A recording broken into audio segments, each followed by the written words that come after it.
বলছি এই অ্যামেন্ডমেন্ট সম্পূর্ণ সংবিধান বিরোধী। আমি আবারও রিপিট করছি, পার্লামেন্টে যে বিজেপি সরকার যেই অ্যামেন্ডমেন্ট এনেছে, ওয়াকাফে যে সংশোধনী এনেছে, সম্পূর্ণ সংবিধান বিরোধী। তাই সুতরাং যে অসাংবিধানিক আইন সংশোধনীকে কোনোভাবেই আমরা ভারতীয় নাগরিকরা মেনে নেব না। কারণ যে সংবিধানের জন্য আপনার আমার পূর্বপুরুষেরা লড়াই করেছে, জীবন দিয়ে যে সংবিধান এনেছে, সেই সংবিধানকে কুলসিত করার যদি চেষ্টা করে এই শুভেন্দু অধিকারীর দলেরা, এই দিলীপ ঘোষের দলেরা, এই আপনার মোদী অমিত শাহরা, আমরা তাকে ছাড়বো না, গণতান্ত্রিক প্রক্রিয়ায় জবাব দেব। বন্ধুগণ, এদের লক্ষ্য শুধুমাত্র ওয়াকফ সম্পত্তি নয়, এদের আগামী টার্গেট হচ্ছে ট্রাস্টের যে সমস্ত জমিগুলো আছে, সোসাইটির নামে যে সমস্ত জমিগুলো আছে, দেবত্ব সম্পত্তি যেগুলো আছে, মন্দিরের নামে, গির্জার নামে যে সম্পত্তিগুলো আছে, সেইগুলো তো এরা আস্তে আস্তে হাতা মারবে। এই সবে শুরু করেছে। আমি আপনাদের একটা কথা বলতে পারি, একটা সময় আমরা কি দেখতাম, এখনো চলছে, কাশ্মীরে অশান্তি, কাশ্মীরে একটা নির্দিষ্ট ধর্মের মানুষ বেশি আছে, সেটাকে আমরা অতটা গ্রাহ্য করতাম না, জঙ্গি বলে চালিয়ে দিত, এই সন্ত্রাসবাদী বলে চালিয়ে দিত। কিন্তু বন্ধুগণ একটু লক্ষ্য করুন, প্রথম ছিল মুসলিম, এখন হচ্ছে মণিপুর। মণিপুরে খোঁজ নিয়ে দেখবেন ধর্মীয় পরিচয়ে কোন সমাজের মানুষ বেশি বসবাস করে, খ্রিস্টান। প্রায় 2 বছর ধরে ওখানে জাতি দাঙ্গা চলছে। কই এক ফোনে যদি রাশিয়া ইউক্রেনের যুদ্ধ থামিয়ে দিতে পারে আমার দেশের সরকার বাহাদুর, তাহলে আমার দেশের মধ্যে এখানে যেখানে জাতি দাঙ্গা চলছে মণিপুরে, সেটাকে থামাতে পারছে না। টার্গেটটা হচ্ছে একটার পর একটা জনজাতিকে ধ্বংস করা, একটার পর একটা সমাজ, মানে সমাজের ধর্মীয় পরিচয়ের মানুষকে ধ্বংস করা। কখনো কাশ্মীর তো কখনো মণিপুর হচ্ছে। তাই আমাদের সজাগ থাকতে হবে, আমাদের ঐক্যবদ্ধ থাকতে হবে। শুধুমাত্র ওয়াকফ মুসলিমদের সম্পত্তি, মুসলিমরা প্রতিবাদ করবে যদি কেউ এই ভেবে থাকেন, আমি এতটুকু বলতে পারি তাদেরকে যে ঘুটেই পড়ে গোবর হাসে, কাশ্মীর আর আপনার মণিপুর থেকে শিক্ষা নেন। আজকে যদি আমরা নিরহ কাশ্মীরদের উপরে যে অত্যাচার চলছিল তার যদি সোচ্চার হতো, প্রতিবাদ করতাম তার ওই ঘটনার, তাহলে মণিপুরের হয়তো এতদিন আমাদের দেখতে হতো না। ওখানে আদিবাসী সমাজের মহিলাকে উলঙ্গ করে রাস্তায় হাঁটাচ্ছে, মণিপুরে আমাদের দেশে, আমাদের পার্শ্ববর্তী একটা রাজ্যে, ভাবতে পেরেছেন? কিন্তু আজকে কোথায় প্রতিবাদ দেখতে পাচ্ছি না। তাই আমি এই কথা বলবো একটাই, যে এই ওয়াকফ প্রপার্টি এদের লক্ষ্যটা হচ্ছে এটাই, কর্পোরেটদের হাতে তুলে দেবে এই ওয়াকফ প্রপার্টি। আপনারা ভাবতে পারেন যে তৃণমূল সরকার কি করছে। তৃণমূলের তো 30টা না 29টা এমপি আছে না, ওরা তো করে নেবে। আমি একটা কথা বলছি, রেকর্ড করে রাখুন আপনারা, পার্লামেন্টে যখন ওয়াকফ নিয়ে আবার যদি ডিসকাশন হয়, এই তৃণমূলের ভূমিকাটা দেখে নেবেন। কারণ এদের কে লড়াই করবে, কে এই ওয়াকফ নিয়ে কথা বলবে? আমি কোড আনকোড বলতে পারি নাম ধরে ধরে তৃণমূলের নেতাদের। কলকাতার প্রাইম ওয়াকফ প্রপার্টি সেই তৃণমূলের নেতারা তো দখল করে রেখে দিয়েছে, ওরাই আবার ওয়াকফ উদ্ধারের কথা বলবে? ওরাই তো গিলে রেখে দিয়েছে। আপনার এলাকার এমপি মহাশয় কি করেছে খোঁজ নিলে পাওয়া যাবে, আমি এক্ষুনি বলতে পারছি না। তবে আপনার এলাকার এমপির মহাশয়ও কিন্তু এই বিষয়ে কথা বলবে না, কারণ পিছনে টিউনিং করা আছে তৃণমূলের। তো আমরা চেয়েছিলাম পার্লামেন্টে আমরা পাঠাবো জঙ্গিপুর থেকে টিউনিং বিহীন এক মানুষকে, আমাদের শাহজাহান সাহেবকে। তো মানুষ চায়নি, আমরা যেতে পারিনি। তবে বলে রাখছি একটা কথা, ওই বোবা টিউনিং করা লোকের আমাদের প্রয়োজন নাই। আমাদেরকে ভোট দিয়ে না দিয়ে পার্লামেন্টে না পাঠাতে পারলো, পার্লামেন্টের বাইরে শাহজাহান সাহেব ওয়াকফের জন্য লড়াই করবে। যদি পার্লামেন্টের ভিতরে যেত তাহলে ওখানে লড়াই করত, কিন্তু সেই সুযোগ দেয়নি মানুষ। তা বলে বসে থাকবে না, মানুষের জন্য, সমাজের জন্য পার্লামেন্টের বাইরে আমরা লড়াই করব, শাহজাহান সাহেবরা লড়াই করবে। আমাকে ভাঙড়ের মানুষ ভোট দিয়ে পার্লামেন্টে বিধানসভায় পাঠিয়েছিল, বিধানসভায় গিয়ে আমি ওয়াকফের জন্য লড়াই করেছি। আমি প্রশ্ন তুলেছি, এখনো উত্তর দিতে পারিনি মাননীয় মিনিস্টার, যে কত সম্পত্তি ওয়াকফের উদ্ধার করেছে 2011 থেকে এই সময় পর্যন্ত, আর কত সম্পত্তি বিহাত হয়েছে। এই মর্মে অনেক প্রশ্ন জমা দিয়ে আছে আমার। বিধানসভার আইন অনুযায়ী রুলস অনুযায়ী ওখানে যে কোশ্চেন জমা দেওয়া হয় যতক্ষণ না প্লেস হয় বলা যায় না, সেই জন্য আমি পুরোপুরি এক্সাক্ট বলতে পারছি না, আমি ইশারা ইঙ্গিত বলছি। এই অপদার্থ সরকার, অপদার্থ দপ্তর কোশ্চেনের উত্তর দিতে পারবে না বলে হয়তো আমার কোশ্চেন করে না, প্লেস করে না, বুঝতে পেরেছেন? এরপরে অখাপে নিয়ে লড়াই করবে। তাই বলুন, আপনাদের বলবো, যদি ভাবেন তৃণমূল সরকার আছে ওয়াকাফ জন্য ওরা লড়াই করে নেবে, তাহলে দিবা স্বপ্ন দেখছেন, জেগে স্বপ্ন দেখছেন। আপনার সম্পত্তি আপনাকে লড়ে নিতে হবে। কে তৃণমূল কপে লড়াই করবে না করবে থাকবে না। কারণ আমরা দেখেছি যখন সিএ এনআরসি নিয়ে বিল পাস ছিল পার্লামেন্টে, মমতা একা ছিচি করে ছেড়ে দিয়েছিল, আমাদেরকে সুপ্রিম কোর্টে যেতে হয়েছিল, আমার মামলা হয়েছিল, সেই মামলার এখনো হওয়ার পরেও অসাংবিধানিক ভাবে আবার এনআরসিএ চালু করেছে, কিন্তু সেটা এখনো বিচারাধীন আছে। আপনাদের জানিয়ে রাখি, রাজ্য সরকার সংখ্যালঘু দরদি ওয়াকফ বাঁচানোর জন্য রাজ্যের মুখ্যমন্ত্রীর মুখ থেকে এখনো কোনো আমি শব্দ পাইনি যে ওয়াকফকে বাঁচাতে হবে। এই অসাংবিধানিক যে বিল নিয়ে এসেছে এটাকে প্রত্যাহার করতে হবে, এই মর্মে একটাও কোনো স্টেটমেন্ট আমাদের রাজ্য সরকারের পক্ষ থেকে আমরা পাইনি। আমি দেখিনি, যদি দেখে থাকেন আমাকে বলবেন, আমি তাহলে রেকটিফাই করে নেব।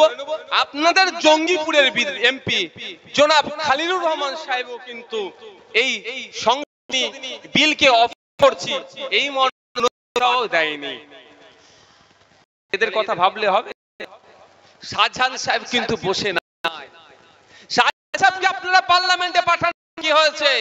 শাহজাহান সাহেব নওশাদ সিদ্দিকীরা বসে নাই। আইএসএফ কে পার্লামেন্টে পাঠাবেন না তো কি হয়েছে? আইএসএফ মানুষের জন্য লড়তে এসেছে, সমাজ ব্যবস্থা পরিবর্তনের জন্য লড়াই এসেছে, তাই আইএসএফ চুপ করে বসে থাকেনি। ময়দানে ওয়াকফের জন্য যেমন লড়াই করছে, অলরেডি আমরা নওশাদ সিদ্দিকী, শাহজাহান সাহেব, আইএসএফ সুপ্রিম কোর্টে উপস্থিতি নিচ্ছে, অ্যাডভোকেটদের সাথে কথা বলছে। এটা দিনে এটাকে জন্য কি কি পদ্ধতি আনা যায় অলরেডি আমরা কথা রেডি করে রেখেছি। এমন মাঠে ময়দানে লড়াই করব, আইনি লড়াই করার জন্য আমরা সুপ্রিম কোর্টে কেস করব, অলরেডি আমরা রেডি করে রেখে দিয়েছি। আমরা কিন্তু নয়, অলরেডি উকিল রেডি করা হয়েছে এবং ব্রিফিং একটা পর্যায়ে রেডি করা আছে। বন্ধুগণ, 8 তারিখে কটা বাজে?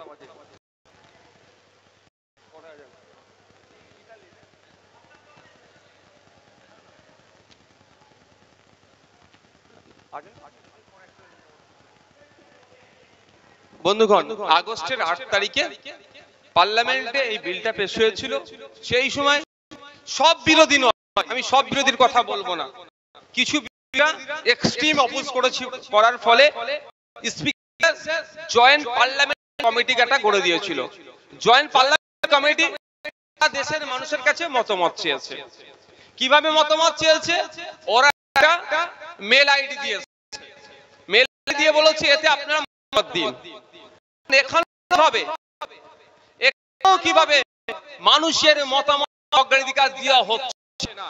এখানে যারা আমরা আছি সবার কাছে কিন্তু সেট নাই, অনেকে এখানে আমরা অনেকে মোবাইল ব্যবহার করি না, তাহলে মতামতটা কিভাবে দেবে? এখানেও আমি মনে করছি এখানেও পার্লামেন্টারি কমিটি মানুষের সাথে জাস্টিস করেছে, 1 নম্বর। দ্বিতীয় কথা হচ্ছে অভিযোগ দায়ের করার জন্য দুটো প্রেফারেন্স করেছে, first language English and also Hindi second language. দুটোকে তারা প্রাধান্য দিয়েছে, দুটো ভাষায় পারবে। আপনারা বলুন, আমরা ইউনিয়ন অফ স্টেট, আমরা ভারতবর্ষটা হচ্ছে ইউনিয়ন অফ স্টেট, সমস্ত রাজ্যের মিলিয়ে বিভিন্ন ভাষা সাউথে চলে যাবে, তামিল, তেলেগু শুরু করে বিভিন্ন আছে, মহারাষ্ট্রে মারাঠি, ওয়েস্ট বেঙ্গল বাংলা, আসাম, উড়িষ্যা, একটা বিভিন্ন রাজ্যের বিভিন্ন ভাষা আছে। তো সেই ভাষাগুলোকে বাদ দিয়ে শুধুমাত্র ইংলিশ আর হিন্দি, সেই সাম্যবাদীদের চিন্তা হিন্দি চাপিয়ে দিতে হবে, বাংলায় বলি আমাকে হিন্দিতে বলতে হবে, আমি ভাষায় কথা বলি আমাকে হিন্দিতে বলতে হবে, আমি তামিল ভাষায় কথা বলি আমাকে হিন্দি চুজ করতে হবে, আমি কথা বলি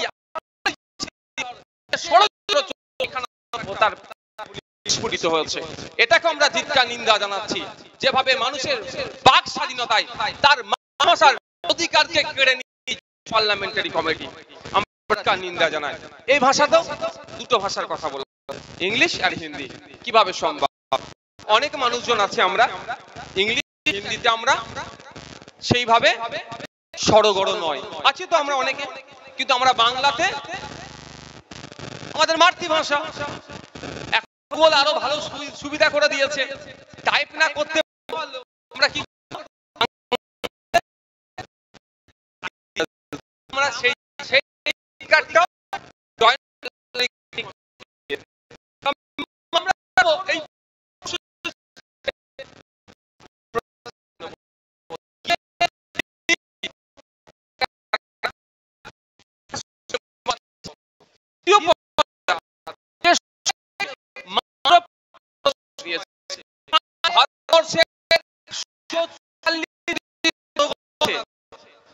এখানে যে এই সমস্ত যে এই অবস্থার বিরুদ্ধে আমাদের বিচার হতে হবে। অনেক হয়েছে, অনেক বলেছে, কখনো নাগরিকত্ব কেড়ে নেওয়ার জন্য ভয় দিয়েছে, কখনো বাংলাদেশি পাকিস্তানি বলে দেখে চেষ্টা করেছে, আর মেনে নেওয়া যাবে না। অনেক হয়েছে, বাংলায় কথা বলছে বলে ভিন্ন রাজ্যতে গিয়ে অত্যাচারিত হচ্ছে, বাংলা কথা বলছে বলে মার খেতে হচ্ছে, বাংলা কথা বলছে বলে গলা কেটে খুন করেছে আমার সোমনাথ দেবনাথ বাবুকে মহারাষ্ট্রে, আর মেনে নেওয়া যাবে না। বাংলায় বলার জন্য বাংলার মানুষ হরিয়ানাতে গোমাংস খেয়েছে এই অপবাদ দিয়ে পিটিয়ে রাজস্থানে হরিশ্চন্দ্রপুরের মালদার ঘটনা চলে যাচ্ছে, এটা আর মেনে নেওয়া যাবে না। পশ্চিমবাংলার থেকে মানুষ যে পশ্চিমবাংলার শ্রম দপ্তর মাধ্যমে আমার কোশ্চেনের যে উত্তর পেয়েছি যে পশ্চিমবাংলা থেকে কত শ্রমিক ভিন্ন রাজ্যে কাজ করছে, তথ্যটা দিয়ে 22.5 লক্ষ কাছাকাছি। বলবো এটা আরো বেশি হবে, তাও বিতর্কে এখন যাচ্ছি না। যেই তথ্য 31 মার্চ 2024 মনে নাই, কিন্তু আর পশ্চিমবাংলাতে রাজ্য থেকে করতে 1 থেকে 1.5 কোটি মানুষ। আচ্ছা আপনারা কোনোদিন, আমরা কোনোদিন করেছি এরকম এই বিহারি বলে মারধর করে বাড়ি পাঠিয়েছি? বলুন না। উড়িষ্যা শ্রমিক কলকাতাতে প্রচুর কাজ করছে, বাবুঘাটে পাবেন। উড়িষ্যার শ্রমিকের সাথে বাংলার মানুষ এত খারাপ আচরণ করেছে যে এখানে উড়িয়াদের বাংলা বাংলায় বলে, বাংলায় যারা কথা বলবে বা বাংলা কাজ করবে এটা করিনি। মহারাষ্ট্রের শ্রমিক বাংলায় কাজ করে, উত্তরপ্রদেশের শ্রমিক বাংলায় কাজ করে, বিহারের শ্রমিক বাংলায় কাজ করে, তামিল শ্রমিক বাংলায় কাজ করে, ঝাড়খণ্ডের বাংলায় কাজ করে, অসম শ্রমিক বাংলায় কাজ করে। বিভিন্ন শ্রমিক আমাদের পশ্চিম বাংলাতে প্রায় 1 থেকে 1.5 আছে। তাদের সাথে কোনোদিন খারাপ আচরণ করেছি? আমরা খারাপ আচরণ করিনি। যদি কেউ আচরণ করতে, বরঞ্চ আমরা দাঁড়িয়ে থেকে আমার ভিন্ন রাজ্যের পরিযায়ী শ্রমিকের আমি হিসাবে সেটাকে প্রোটেক্ট করি। তাহলে আমাদের রাজ্যে যদি ভিন্ন রাজ্যের শ্রমিকরা শান্তিপূর্ণভাবে থাকছেন, খাচ্ছেন, করছেন, ইনকাম করে কেন আশা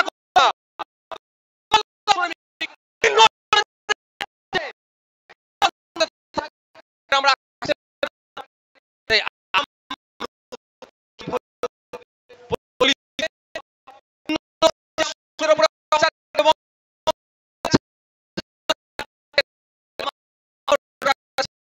আচ্ছা তো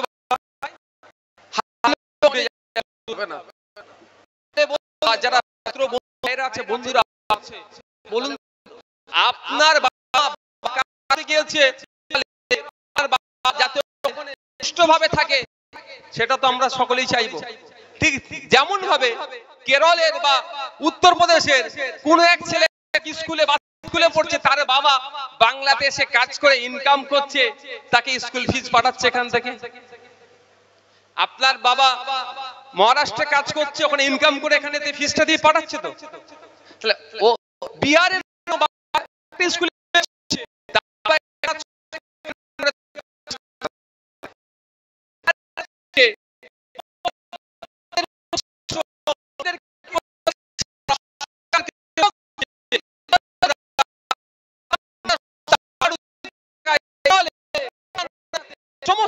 শ্রমিকরা আছে, তারাও শান্তির সাথে থাকবে, তাদের উপরে আশা করব। কিভাবে আশা করব? আমরা তো থেকে গিয়ে হরিয়ানা সরকারকে প্রশ্ন করতে পারি না। হরিয়ানা সরকারকে প্রশ্নটা কে করবে? কে করবে ভাই? আমরা যাকে আমাদের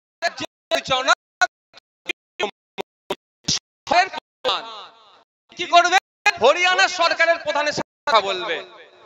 আমার রাজ্যের সরকারের মহারাষ্ট্রের রাজ্যের সরকারের প্রধানকে বলবে যে আমার দেবনাথ কেন খুন হলো, কারা খুন করলো, তাদের অ্যারেস্ট করেছে, সেটা আমার রাজ্য সরকারকে নিয়ে আর অপদার্থ রাজ্য সরকার খোঁজ নিয়ে দেখুন, আফরাজুলের প্রমাণ নিয়ে নেবেন।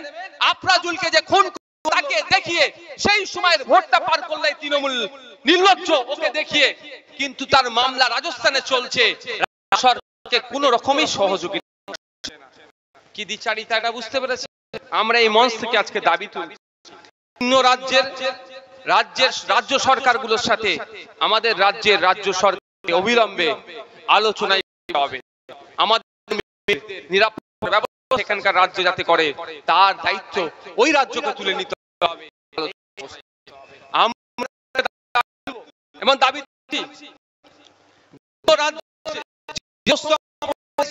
কাজে গিয়ে অত্যাচারের সম্মুখীন হয়নি, আমার রাজ্য সরকারকে প্রেসার ক্রিয়েট করতে হবে, সেই সমস্ত সরকারের এফআইআর করতে হবে, তাদের হত্যা করতে হবে এবং সমস্ত মামলার খরচার দায়িত্ব রাজ্য সরকার নিতে হবে। কারণ এখানে আপনাদের ৬,০০০ মাইনে চাকরি দিচ্ছে, আর ওনার মেয়ে গিয়ে কি আর মামলা চালাতে পারবে? বলে সরকারি চাকরি দিয়েছে। শুনে রাখুন আপনারা, ৬,০০০ টাকা মাইনে, সে রাজস্থানে গিয়ে মামলাতে পারবে? তো তাহলে এই দায়িত্বটা কাকে নিতে হবে? রাজ্য সরকারকে দেবে। তা বন্ধুগণ, একটা বিষয় আছে, সময় স্বল্প, আমি কারণ মাগরিবের নামাজের ব্যাপার আছে, আমাদের ইমাম সাহেব কোথায় আছে? তো আমরা একসাথে গিয়ে সব উপরে গিয়ে একসাথে মুসলিম ধর্মের অনুসারী যারা প্রেয়ার করবেন তারা যাবে, এবং ভিন্ন এখানে মানুষজন তারা তাদের মতো অবশ্য যখন প্রেয়ারের টাইম হয় তারা নিশ্চিত করে। তো এটা আমাদের মনে রাখতে হবে, এই দাবিটা তুলতে হবে। দাবি করেছিলাম বিধানসভায়, কিছু দাবি সরকার পূরণ করেছে, শ্রমিক নিরাপত্তার জন্য এবং পরিযায়ী মারা গেলে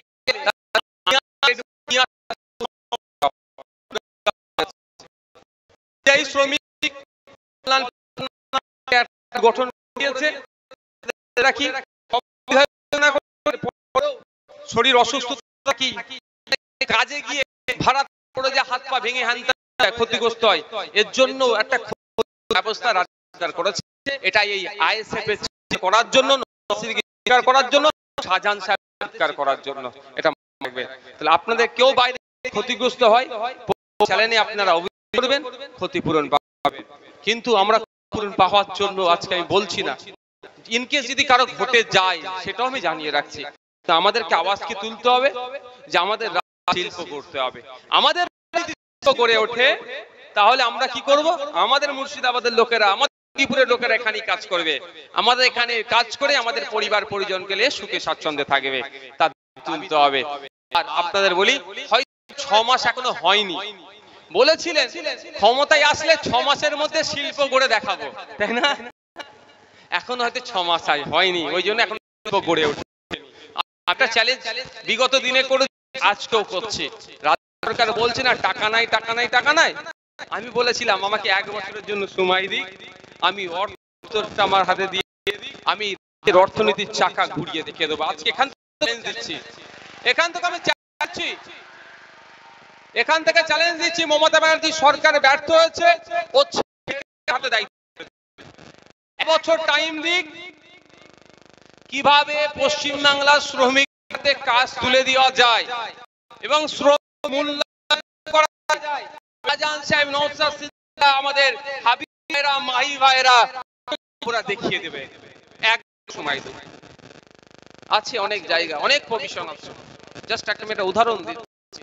আজকে যদি আমরা সুন্দরবন এলাকাটাকে নিয়ে যদি আমরা ভাবি, আজকে পুরুলিয়াকে যদি নিয়ে ভাবি, এই মুর্শিদাবাদ নিয়ে ভাবি, আপনাদের মুর্শিদাবাদের লিচু বিখ্যাত আম, এখানে তো হাজার হাজার মানুষ কাজ পাবে, কিন্তু রাজ্য সরকার চায় না এখানকার মানুষরা এখানে কাজ করবে। শুধু ভোটে ডাকবে, বলবে ছাপ্পা ফাপ্পা একটু বোমগুলি ছুড়ে কর, আবার চলে যা। তাই আমি সত্যি আন্তরিক ধন্যবাদ জানাবো মুর্শিদাবাদের কিছু শিল্পপতিদেরকে, আমি ধন্যবাদ জানাবো মুর্শিদাবাদের কিছু শিক্ষা মানুষকে, মুর্শিদাবাদের কিছু সচেতন মানুষকে। এবছরে এবং লাস্ট ইয়ার দেখবেন এমবিবিএস যে পাস করেছে, যারা নিটে আমার বলা ভুল হয়েছে, নিটে যারা পাস করেছেন, খোঁজ নিয়ে দেখুন তো, আর বাকি জেলাগুলো আর মুর্শিদাবাদ সবাই কিন্তু মুর্শিদাবাদের সঙ্গে, বিকজ অফ সাহেবদের মানুষদের জন্য, এইসব মানুষদের লড়াইয়ের জন্য। সত্যি আমি কুন্ডিস জানাই, এই মানুষরা আছে বলে আছে মুর্শিদাবাদ পথ দেখাচ্ছে। আর মুর্শিদাবাদ থেকে কি নাই, এডিএম, ডিএসপি, বিভিন্ন র্যাঙ্কের মাস্টার টাস্টার ডক্টর আজকে ছেয়ে গেছে। কাদের জন্য? বিগত ওই 15 বছর এই শাহজাহান সাহেবদের মতো মানুষদের লড়াইয়ের জন্য। অ্যাটমসফিয়ার ক্রিয়েট করতে হবে। অ্যাটমসফিয়ার যদি না আপনি ক্রিয়েট করতে পারেন, কোনোদিন হবে না। বলে নাকি এরা পারে না, ঘোড়ার ডিম। নাকি বলছে ঘোড়ার ডিম, নাকি দলিতরা পারে না, বলে আমি বলছি ঘোড়ার ডিম। আপনি আদিবাসী এলাকায়, দলিত এলাকায়, মুসলিম এলাকায় শিক্ষা প্রতিষ্ঠান দেবেন না, বরঞ্চ মদের দোকান দিয়ে বেশি করে দেবে। ওরা মদ কর হবে না তো আপনার স্কুলে যাবে। অ্যাটমসফিয়ার দরকার, শিক্ষার দরকার। সেই শিক্ষা মুর্শিদাবাদে ফিরিয়ে নিয়ে এসেছে আমাদের এই শাহজাহান মানুষেরা। আমি সত্যি বলছি, থেকে বলছি, আমি এনাদের মতো যারা আছেন, আরো বেশ কয়েকজন আছে, সবার সাথে আমার সরাসরি পরিচিত নয়, কিন্তু আমি তাদেরকে ভালো সম্মান, এনাদের প্রচেষ্টার জন্য যারা ডক্টরি এবারে পাস করেছে পশ্চিমবাংলা থেকে, যদি জেলা থেকে কজন পাস করেছে যদি গোনা যায়, মুর্শিদাবাদ সবার উপরে থাকবে। যে মুর্শিদাবাদকে ঘৃণা করে মানুষ, চোখে দেখে, চারা চোখে দেখে, সে মুর্শিদাবাদ আজ কোথায় পৌঁছেছে। এই পরিবেশের দরকার। বন্ধুগণ, ছোট্ট করে বলে শেষ করব, ওবিসি সংরক্ষণ বহাল রাখার দাবিতে আপনাদের বলি, ওবিসি সংরক্ষণ যেটা আছে, সংরক্ষণ কিছুই হয় না, স্বল্প কিছু পায়, যতটুকু পেত সেটাও কেড়ে নেওয়ার চক্রান্ত চলছে। কেন হয়েছে? এটাও রাজ্য সরকারের গাফলতির জন্য। মামলা 2010-11 দিকে হয়েছে, মামলা 2024 হয়েছে। সময়ের মধ্যে কোর্ট যে পেপার বারবার চেয়েছে কাছ থেকে, সেটা দিতে পারেনি। তখন প্রতিটার একটা নর্মস কন্ডিশন আছে।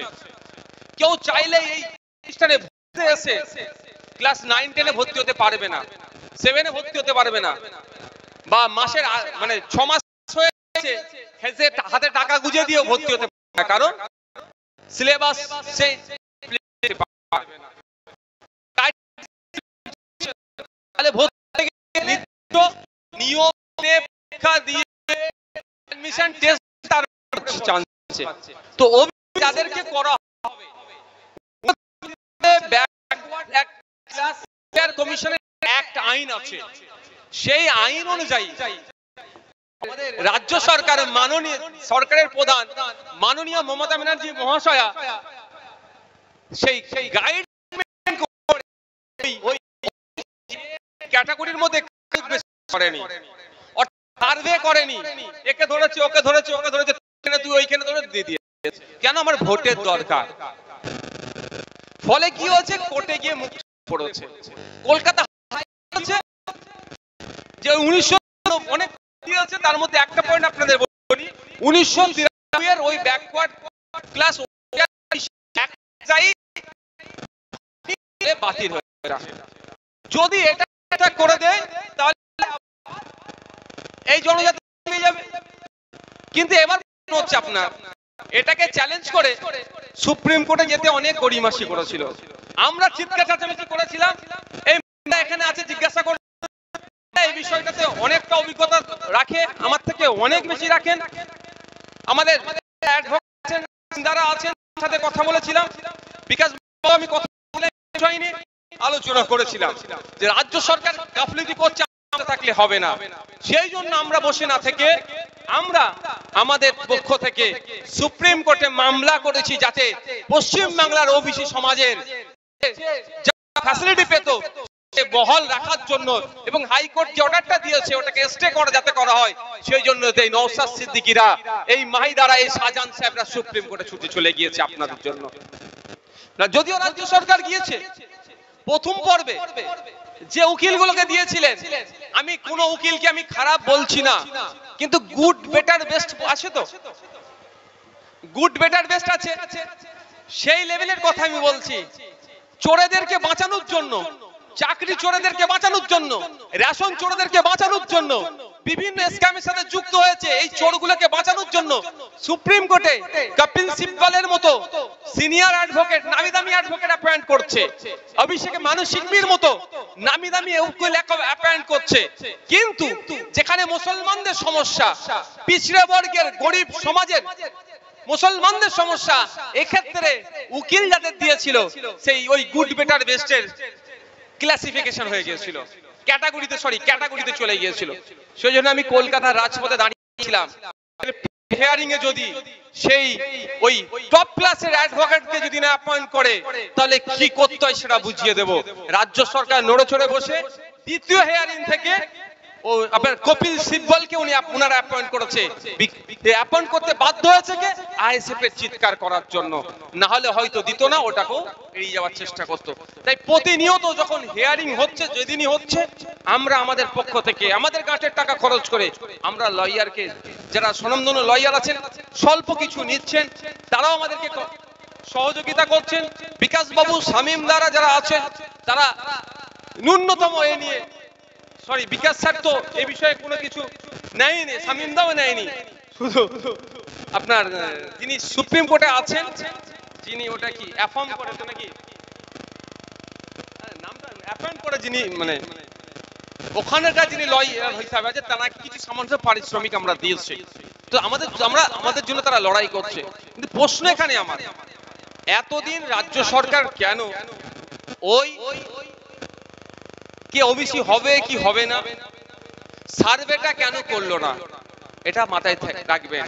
রাজ্য সরকার কোনো মতেই চায় না যে এই মুসলিমরা ভোট ব্যাংকের বাইরে এসে, যে হুজুরের বাইরে এসে কিছু করুক।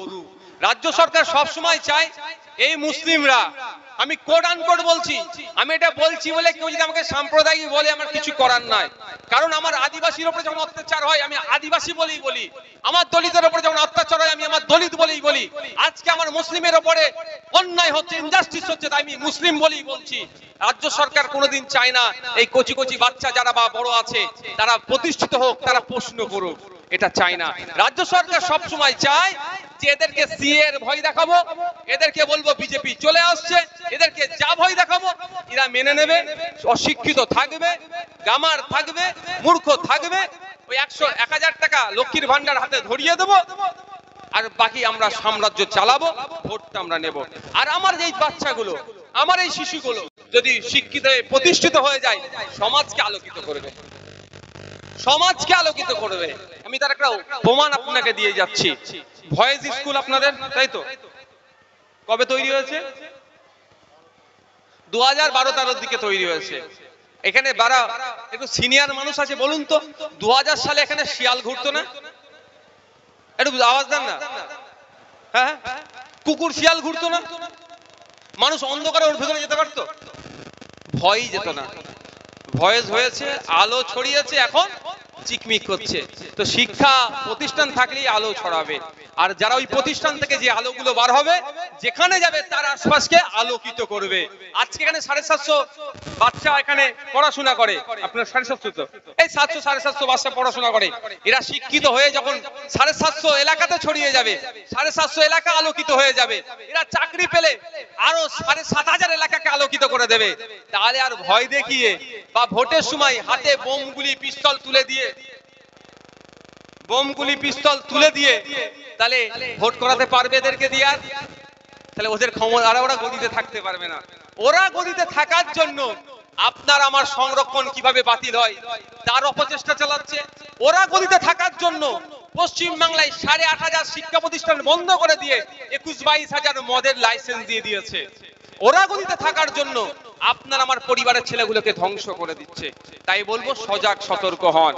একটা বিষয়ে অনেকে মিসগাইড করছে, বিজেপি বিশেষ করে একটা মিসগাইড করছে যে ওবিসি নাকি আমার হিন্দু ভাইদের সংরক্ষণ ছিল, মুসলমানরা ওখানে হাতা মারছে। আর আমরা এই স্টেজ থেকে দাবি করছি কেন্দ্রীয় সরকারের যে 27% ওবিসি সংরক্ষণ দেওয়ার কথা আছে, পশ্চিম বাংলায় 17% কেন চলছে ওটা বন্ধ করতে হবে। কেন্দ্রীয় সমাহারে 27% সংরক্ষণ করতে হবে, যেখানে পিছড়া বর্গের হিন্দু মুসলমান যারা আছে ওই সংরক্ষণের আওতায় পড়ে, তার দাবি আমরা তুলছি এখান থেকে। সুতরাং আমরা শুধুমাত্র নির্দিষ্ট কোনো ধর্মের জন্য আওয়াজ তুলছি না। বন্ধুগণ, আমি বক্তব্য শেষ করছি। আপনাদের বলবো সজাগ সতর্ক থাকুন। আগে